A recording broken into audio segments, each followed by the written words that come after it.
Live session. इस session में हम लोग बात करेंगे benefit of the Elliott wave इसमें, या फिर benefit of the wave analysis, कैसे ये एज ए रिटेल ट्रेडर आपको बेनिफिट कर सकता है, या फिर क्यों इन द फर्स्ट प्लेस आपको ये कंसीडर भी करना चाहिए।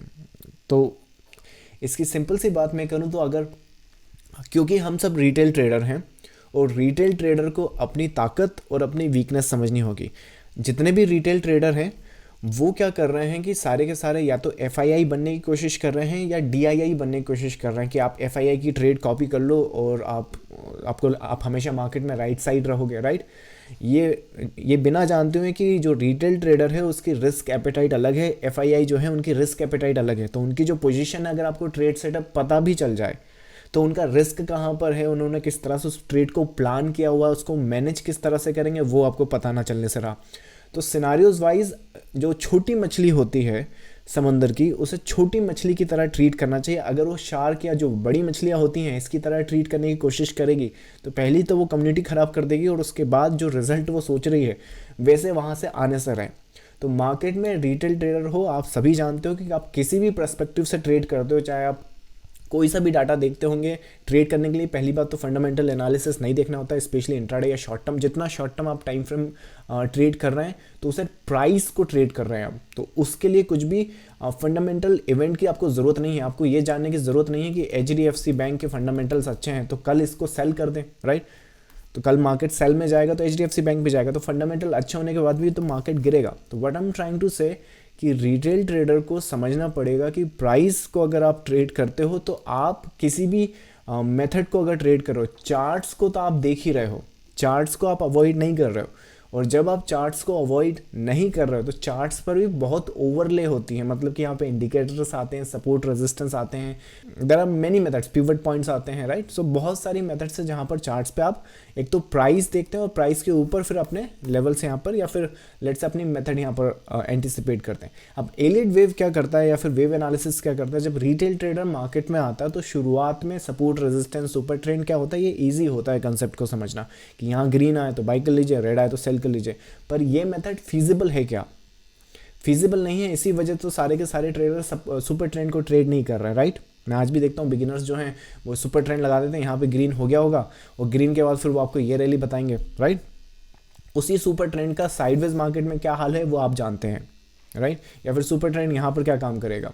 पर जो वेव एनालिसिस है वो क्या करता है, वो प्राइस को रीड करता है जिसमें कि आपका मोटिव वेव भी कवर है और करेक्टिव वेव भी कवर है। ऐसा कोई और दूसरा मेथड नहीं है जहां पर आपके दोनों कंसेप्ट कवर होते हैं कि मार्केट में कब मार्केट मोटिव की तरह जाएगा या कब मार्केट करेक्टिव की तरह रहेगा। या तो सुपर ट्रेंड है तो आपका ट्रेंडी मार्केट में बहुत अच्छा काम करेगा, अगर सपोर्ट रेजिस्टेंस पे आप काम कर रहे हैं तो आपके रेजिस्टेंस और सपोर्ट जो होते हैं वो साइडवेज मार्केट में बहुत अच्छे चलते हैं। जैसे कि यही ले लो, इस मार्केट में कोई रेजिस्टेंस नहीं मिलेगा जब ये मोटिव यहाँ पे फॉर्म होगा।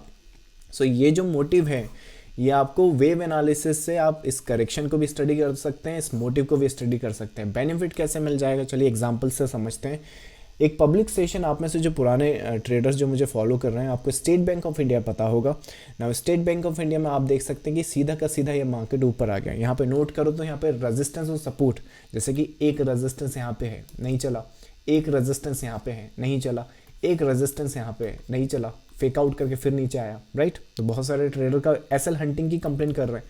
सो पैटर्न वाइज ये अगर आप इसको सपोर्ट रेजिस्टेंस की तरह करेंगे या फिर किसी और मेथड से करेंगे तो वहाँ पे डिसएडवांटेज ये है कि वहाँ पर आप मार्केट के दोनों कैरेक्टरिस्टिक को नहीं समझ रहे हैं। मतलब कि आप किसी भी कंसेप्ट में या तो ट्रेंडी मार्केट समझ रहे हैं या साइडवेज मार्केट कर रहे हैं और 24/7 आप इसी मेथड पर फॉलो कर रहे हैं, जबकि मार्केट चेंज होता रहता है। वो मोटिव की तरह आता है, वो करेक्टिव की तरह आता है। जैसे कि यही पैटर्न ले लो, यहाँ पर सपोर्ट टूट गया फिर भी तो मार्केट रिवर्स करा ना। ये जो सिनारियोज हैं और ये जो पैटर्न है कैसे आप एंटिसिपेट करोगे, बहुत ईजी है।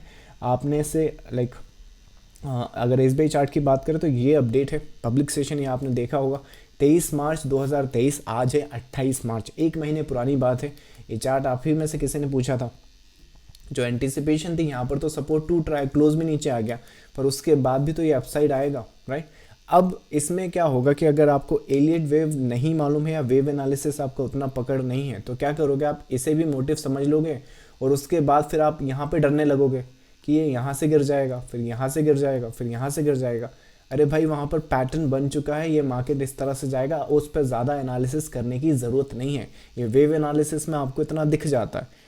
कई ट्रेडर्स यहाँ पे तो इस तरह से देखते हैं कि मार्केट ये लेवल टूटेगा तो इसके ऊपर, ये लेवल टूटेगा तो इसके नीचे। 95% से ज़्यादा लोगों का एनालिसिस इस तरह से होता है कि 600 का लेवल है, 605 को तोड़ेगा तो बाई साइड जाइएगा, 595 को तोड़ेगा तो सेल साइड जाएगा। बट एलियट वेव या वेव एनालिसिस अगर आप समझेंगे तो इस तरह से समझेंगे कि जो पैटर्न है उसे रीड करो, उसको रीड करने के बाद जो नंबर निकल के आएगा वो आएगा ये, और फिर उसको ट्रेड करो उस साइकिल को अंडरस्टैंड करते हुए। पैटर्न वाइज अगर वहाँ पर देखोगे कि क्या हुआ है, तो ये रहा चार्ट और ये रहा आउटकम।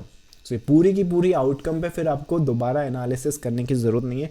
वेव को मॉनिटर कीजिए क्योंकि उसकी जो कैरेक्टरिस्टिक हैं, उसके जो कंडीशन है वो इसके लिए क्वालिफाई कर चुके हैं और वो इन्फॉर्मेशन आपके सामने यहाँ पर है। अब उसको डबल एनालाइज नहीं करना, या फिर वहाँ पर ये नहीं देखना कि ये रेजिस्टेंस है, ये सपोर्ट है। वहाँ पर जितनी इन्फॉर्मेशन होनी थी वहाँ पर है ना। सिनारियोज वाइज कहेंगे कि ये अगर इस तरह से आया तो क्या इसको और अच्छे से एंटिसिपेट कर सकते हैं। सिर्फ स्टेट बैंक का ही एग्जाम्पल लेता हूँ, और ये एक एग्जाम्पल देखो, आई थिंक ये 2022 पिछले साल का है।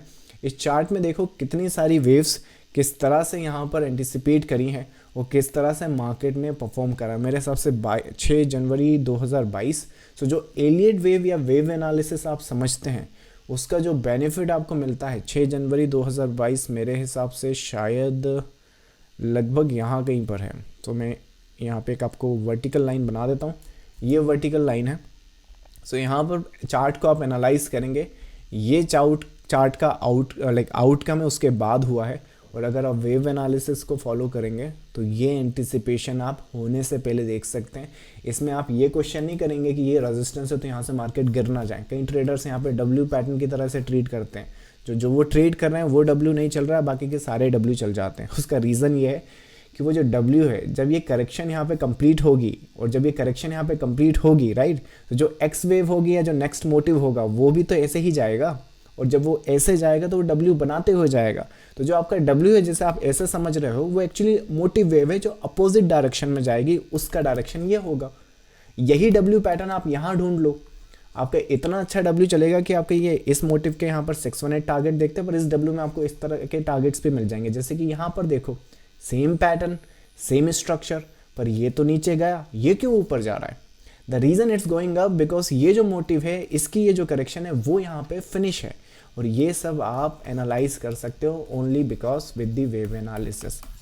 So that's how I crack और आई रीड द चार्ट्स, जिसकी वजह से आप देखोगे कि आज जो बैंक निफ्टी में भी जो लेवल आज आया है, आई थिंक 43,135 यही लेवल आया है राइट। सो ये लेवल जो आज का है इसको रीड करते हैं, स्टडी करते हैं, पैटर्न्स को हम समझते हैं, और जब पैटर्न्स को समझते हैं तो फिर ये जो इंटरनली यहाँ पे सेल आ रहे हैं वो तो हम करते ही हैं, पर उन सेल को आप रीड कर सकते हो, पैटर्न को ट्रेड करो। बिकॉज रिटेल ट्रेडर जो है वो पैटर्न्स को समझ सकते हैं क्योंकि ये रेप्लिकेट होते हैं या रिपीट होते हैं। और सबसे अच्छी बात है कि इन पैटर्न की जो लोकेशन है वो एक बार हम समझ जाएं कि कौन सा वेव इम्पल्सिव है, कौन सा वेव करेक्टिव है। उसके बाद ये किसी भी चार्ट पर आप देख लीजिए, किसी भी चाहे सेगमेंट हो, चाहे फॉरेक्स हो, चाहे कमोडिटी मार्केट हो या फ्यूचर्स हो, मार्केट की पहली कैंडल से लेके आखिरी कैंडल तक वेव एनालिसिस के पास हर एक मूवमेंट का एंटिसिपेशन है, प्लस जो फ्यूचर प्रोजेक्शन होती है, जैसे कि इसमें फ्यूचर प्रोजेक्शन है राइट। इसके अलावा ये भी यहाँ पे एक फ्यूचर प्रोजेक्शन आप देखोगे, सब स्टेट बैंक ऑफ इंडिया के चार्ट्स हैं।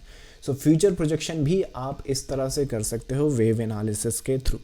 So that is the advantage जो वेव एनालिसिस में आपको मिलती है, क्योंकि जो अदर मेथड में नहीं मिलती है। जैसे कि यहाँ पर देखो ये रेजिस्टेंस यहाँ तो नहीं चला राइट, पर यहाँ तो चल गया। वैसे ये रेजिस्टेंस यहाँ तो नहीं चला, पर ये जो रेजिस्टेंस है यहाँ तो चल गया राइट। सो सारे के सारे आंसर आपको वेव एनालिसिस में मिलते हैं। सो दैट्स द एडवांटेज जो आपको वेव एनालिसिस है, दैट्स द एज जो मिलती है। इसी सेशन में अगर आपने सेशन ज्वाइन करा है तो इसी में मैंने एक ICICI बैंक भी आपको अपडेट करा था, आप वो भी चार्ट देख सकते हैं। और ये रहा ICICI बैंक का स्नैपशॉट राइट। सो ज़रा ये सेशन जिन्होंने नहीं देखा, आप 23 मार्च का सेशन देखिएगा किस तरह से वेव एनालिसिस काम करता है, ये एंटिसिपेट होता है मार्केट यहाँ पे। अगर आपको अच्छा लगे तो एलियट वेव सीखिएगा, समझिएगा। चलिए, so that's the benefit of the wave analysis. चलिए आपके क्यूरीज अब आंसर करते हैं।